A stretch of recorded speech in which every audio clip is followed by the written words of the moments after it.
6번에서 1번으로 갔어요. 지금 좀 전에 어디까지? 3번에서 6번까지. 그리고 나머지 이제 6번에서 어디로? 1번으로 왔어요.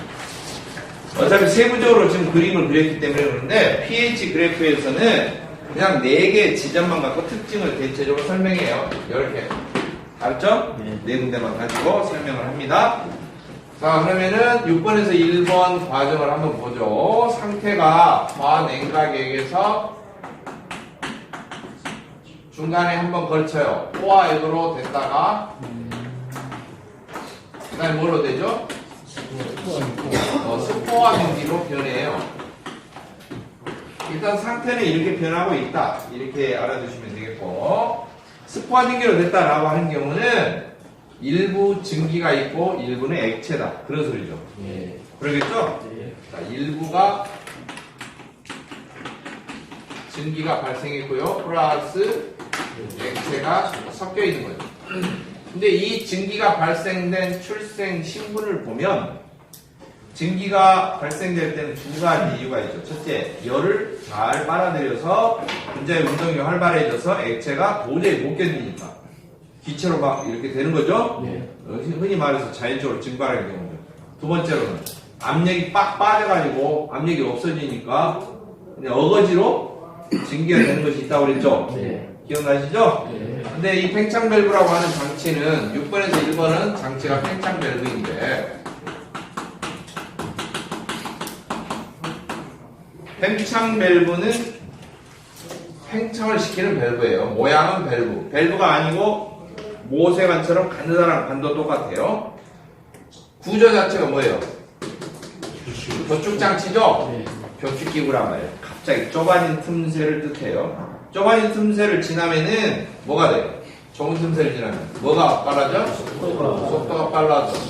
그러면서 뭐가? 압력이 떨어져. 그러면서 덩달아서 뭐 또 떨어져? 온도도 떨어져. 이 교축기구 좁은 틈새에서 속도가 빨라지면서 온도가 떨어진다. 이런 현상을 줄 톰슨 효과다. 그렇게 불러요. 일단 상태는 스포화 증기로 됐다. 과냉각액이 뭘로 됐다? 스포화 증기로 됐다. 그렇게 알아두시고, 만약 과냉각을 제대로 응축해서 못 시켰다면은 그냥 액체만 돼서 포화 액체가 그대로 들어와서 스포화 증기가 될 거예요. 이해하셨죠?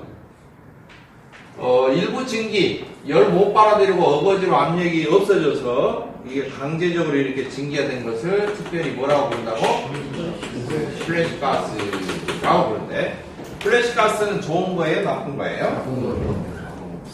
플래시가스. 플래시가스는 쓸데없는 이렇게 이야기를 했는데 실제로 쓸데없는 쓸모없는 그런 뜻입니다. 근데 이걸 52장 서양화 공부를 주로 하신 분들은 플래시. 그러면은 이거 뭐 같은 무늬 뭐 색깔 해가지고 5장 카드 이렇게 생각하시면 안 돼요. 알았죠? 노골적으로 생각하면 안 된다 그 말이에요. 이게 이제 냉동에서 나오는 이야기니까 자격증 안 따면은 이 알바라도 할 수 있는 기술을 제가 간혹가다 수업 중에 해주는데 그것만 또 전념하면 안 돼요. 알았죠? 플래시가스 플러스 액체가 된다. 상태 변했어요. 자, 나머지 먼저 압력 어때요? 그래프 보면 압력 어때요? 압력 떨어지죠? 온도 떨어지죠? 맞나요? 네. 온도 떨어져, 압력 떨어져, 온도 떨어져. 자, 지금 엔탈피. 엔탈피가 일정하다. 이거 매우 중요해요.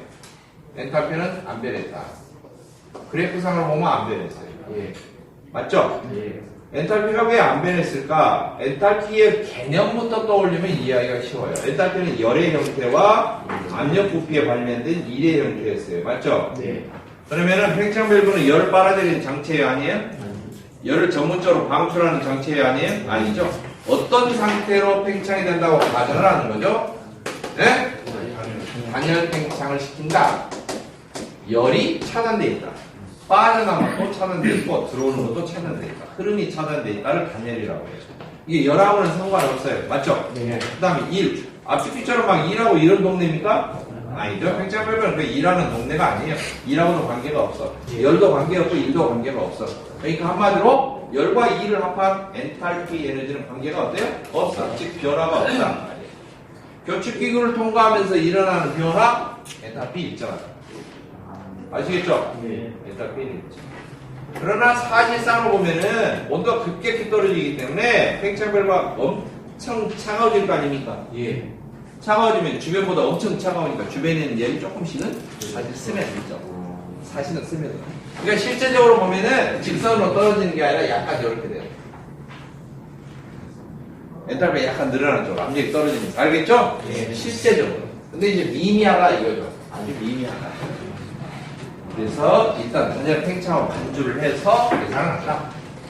그렇게 생각하시면 되고요. 이 팽창 밸브는 틈새를 조정하면은 틈새가 좁아질수록 속도가 빨라지고 압력이 많이 떨어지고 온도가 많이 떨어져요. 근데 이걸 미세하게 손으로 조절하고 있다? 그래서 수동식 팽창 밸브. 손으로 조절하지 않고 뭔가 다른 센서나 다른 걸로 해서 저절로 조절하고 있다? 자동식 팽창 밸브예요. 알겠죠? 그래서 종류로 보면 뭐라고요?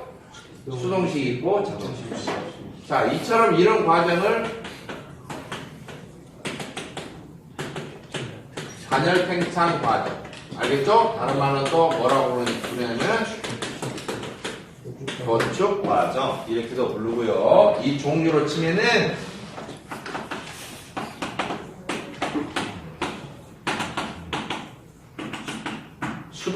수동으로 조절하는 팽창 밸브가 있고요. 알겠죠? 네.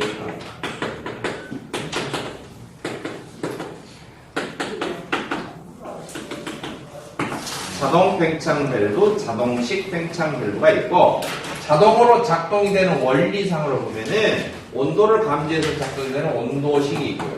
알겠죠? 아시겠어요? 네. 그래서 이것은 이제 온도식 팽창 밸브라고 합니다. 감온식, 정온식, 온도 뭐식 여러 가지로 부를 수가 있어요. 그 다음에 압력에 의해서 알겠죠? 정압식, 압력식에 의해서 온도나 압력을 센서로 측정을 해서 장치로 이것을 일정한 압력 또는 일정한 온도를 유지해주기 위해서 이렇게 작동되는 팽창 밸브가 있다. 알겠죠? 팽창 밸브는 들어가면 어디로 들어가야 돼요? 결국에는 증발기 입구로 들어가죠? 팽창 밸브가 하는 일은 온도를 떨쳐서 어디까지 잘 배달해 주는 거예요? 배달의 민족. 자, 어디로 배달해야 돼? 증발기로 배달을 잘 해야죠. 팽창 밸브가 팽창을 시켰는데 다 어디다 똥 싸듯이 다 싸갖고 버려버렸어. 그러면 빵이죠. 새는 거죠. 그렇죠? 팽창 밸브가 결국에는 단열 팽창 시켜서 온도를 떨치는 이유는 어디다 배달을 하고? 증발기로 배달을 잘 하려고. 그럼 배달하는데 알아서 드시오.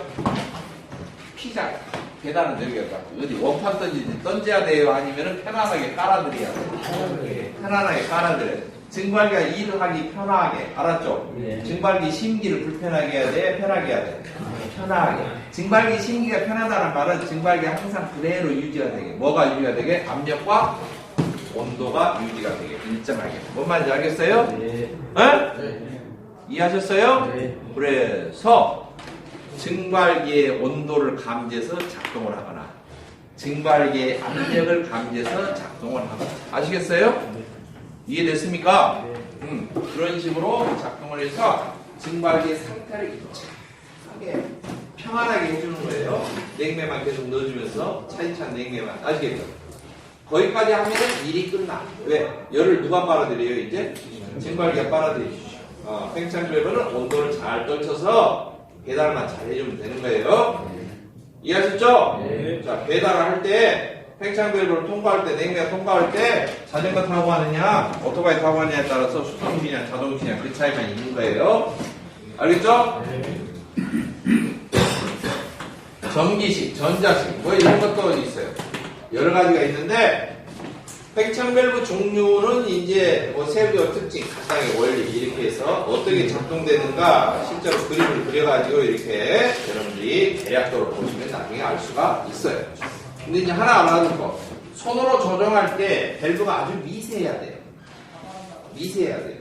보통 일반 밸브처럼 그냥 막 뭉툭하게 생겨있는 이런 밸브를 사용하면은 손잡이 이렇게 벌리는 것에 따라서 너무나 변화가 심해요.